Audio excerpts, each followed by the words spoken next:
All right, so one of the first concerns that everybody has is equipment. And the dog we're going to be demonstrating with today is a young dog. She's 4 months old-ish. This is a long line, and the only reason we're using this is because it's the only thing we have down here. This is 15 feet long. The cool thing about equipment is it's designed to do the work for you, not for you to have to do the work with the equipment. And just because this is 15 feet doesn't mean that I need to control all 15 feet. I only need to control what part of the leash is necessary in order for the dog to get the job done. This dog is equipped with 2 collars. For one part of the work, she's going to be working on a Star Mark small high impact plastic prong collar. And for another portion of the work, she's going to be working on a standard martingale collar. So what we're going to do is demonstrate how the work is done for you. And the goal is to teach this dog appropriate greeting behavior, for which there are 3 different types of things that occur when we instruct this behavior to owners to help teach their dogs. The first is owner reinforcement, which we'll demonstrate. The second is external reinforcement away from the owner, which would be the greeter reinforcing the dog. And then the third is a corrective act, which occurs because I'm so tired of seeing handlers just yeet the snot out of dogs because they're enthusiastic. One of the problems that I foresee with that type of behavior is we're actually teaching a dog to be suspicious. We create superstitions around the presence of strangers, and when you just yank on a dog, you're telling the dog to be wary of what's coming towards it. I don't like that approach. I think it's more detrimental than helpful. There are occasions where something as profound needs to happen, but when we're teaching this skill, it is not necessary. And this relates to any age, breed, or size of dog. So I'm going to go and get my subject dog, and we're going to start with the first, which is owner facilitated reinforcement. So this is our puppy Iris. I believe she's just under 4 months. She is currently kitted with a 15-foot long line and the Star Mark high impact prong collar. We call it a puppy prong. And the reason that I have her on this is because, as I stated earlier, we let the equipment do the work. So if she wants to pull, she can pull. I'm not responding to her pulling. I'm just simply controlling the leash. As she gets closer to me, I acquire more leash, and she acquires less until it becomes uncomfortable. Yes. And I can reinforce her. This is the strategy that we use with these really young, enthusiastic dogs, because I don't want her creating superstitions about the presence of strangers or things in her environment. If I give her feedback, it's about me. If the person gives her feedback, it's about them. What I want it to be about is her behavior, so that she learns, here, sit, good, that it's about what she's doing or what she's thinking. As you can see, I'm controlling 15 feet of leash by only controlling the 1.5 feet that I actually need to get the job done. Good girl, very nice. So I'm going to bring her beside me, here, Lass. And again, I'm not yanking on her. I'm giving her enough room to move. Here, come on, good. So now she's sort of with me, so that when my guest greeter comes into the picture, I'm holding the leash in such a way that she cannot escape, and I'm letting that act do the work for me. So in the first one, where the owner is facilitating the reinforcement, as the person approaches, approach. They stand stationary. Now she's a little bit more curious, right? Good lass. When she settles, when she looks at me, I reinforce that. It's not necessary for your guests to handle your dog at all. If that has to happen, sit. Good. Go back out and then put that in your pocket.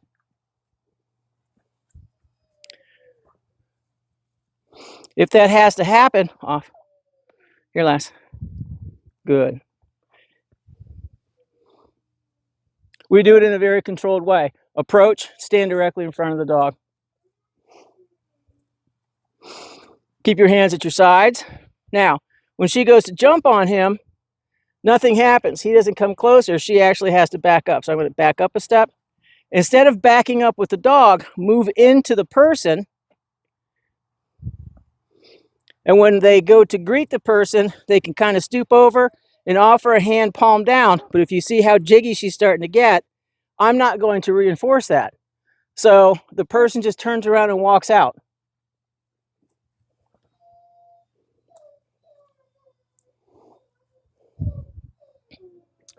The second form of reinforcement, the person is actually supplying the reinforcement one of two ways. Since this dog is very food oriented, we're going to use food, good girl. And that person is going to, once the dog settles, is going to reinforce the dog with offering it a treat. Come forward.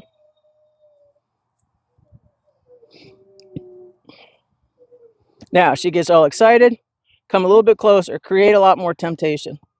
I'm just simply holding her. When she's calm, offer her the food in a closed fist.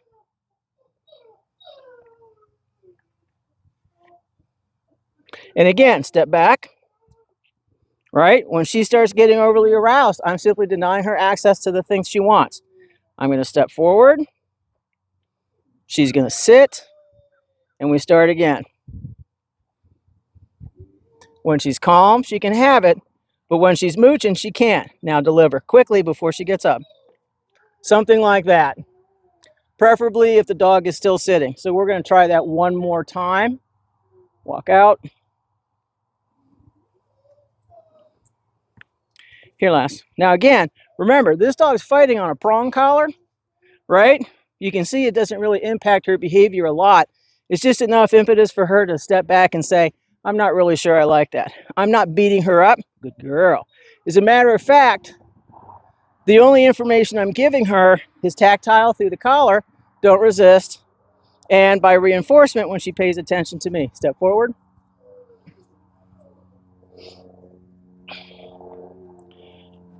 Deliver. Before she jumps, there we go. And step out. That's it. That's the only real communication your guest needs to have with your dog. I personally don't permit animals to fondle my animals. I always, when people ask me if they can touch my dog, I tell them after I get to touch you first. They're not community property. They shouldn't be treated as community property.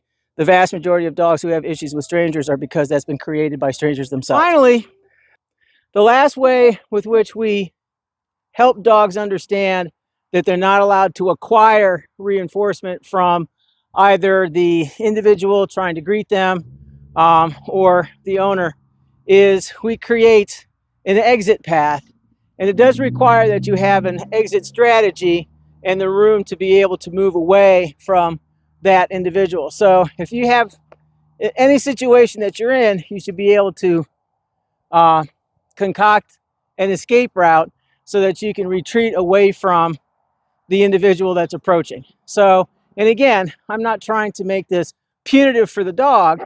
The difference between a distinction between a correction and punishment is a correction assumes the dog is learning and punishment assumes the dog knows better but chooses not to do better. So in this situation, when we have young dogs, trying to prevent the creation of superstition when they meet strangers requires a fairly deft hand. You have to prevent them from being overly stimulated.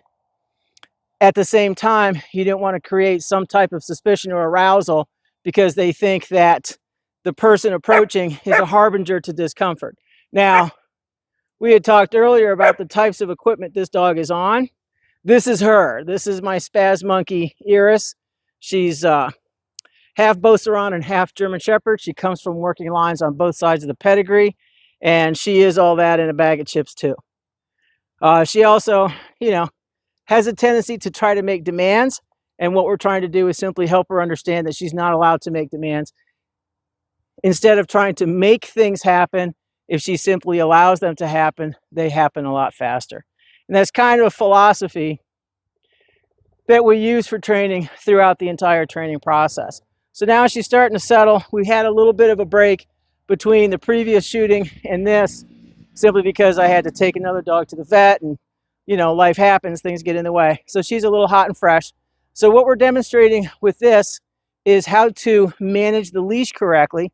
And essentially we take a strategy out of our leash handling when we teach the heel in week 2 of the training we do for our adult dogs. And all I'm doing is simply controlling the leash length, managing my equipment so that the 15 feet is trailing to my right and not in front of me or between me. So it's not going to impede the way I control the dog. And just to show the camera what's going to happen, as I walk towards the camera, watch my right hand and my left hand as I allow the dog to go. Heel. She goes to escape. I simply turn. Here. So we're going to trade places so that Peter handles the leash, because she gets a lot more excited when I'm greeting. And just remember, but you see where the rest of the line is?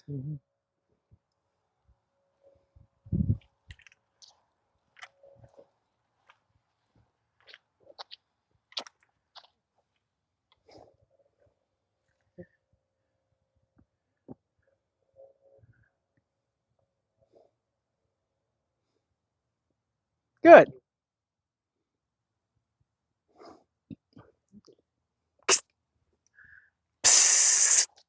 Wasabi. Get ready to depart. Now, that's exactly what it looks like. Gather. Makes it happen.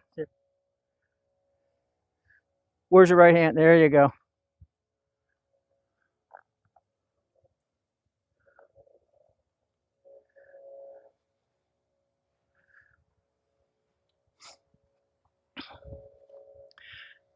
Camera can't see it, but the leash is loose. Good. I'm putting my hands in my pocket on purpose, because the vast majority of dogs seem to think that this is some kind of signal that they're going to get food. And that's not going to happen. Even though I have food on me, she's not getting any. Good girl. I am going to reinforce her for looking at me, but I'm not going to reinforce for that rollback sit. So I'm going to step out. Peter's going to step forward with the dog. Just step forward. Makes it happen. Good. And again, my hands are still there. So when they pop out, whoa, big excitement, right? I've just conditioned her to try to make things happen. And again, the goal is for things to just simply happen organically.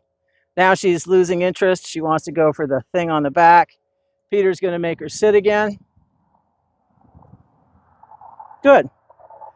This takes as long as it takes. And this is the message. It's also the lesson. The dog doesn't get its way. So when I finally do manage to step in, you can see, or at least I can see, we should have a first-person shooter camera on. My hands are in front of me. They're animated. I wait until she's not paying attention. Get her head up, honey. So when I go in, I can control the outcomes of her decisions without getting mouth or feet. Good girl. At this stage of her training, I'm only going to reinforce after the behavior. Okay. And only when she's in position.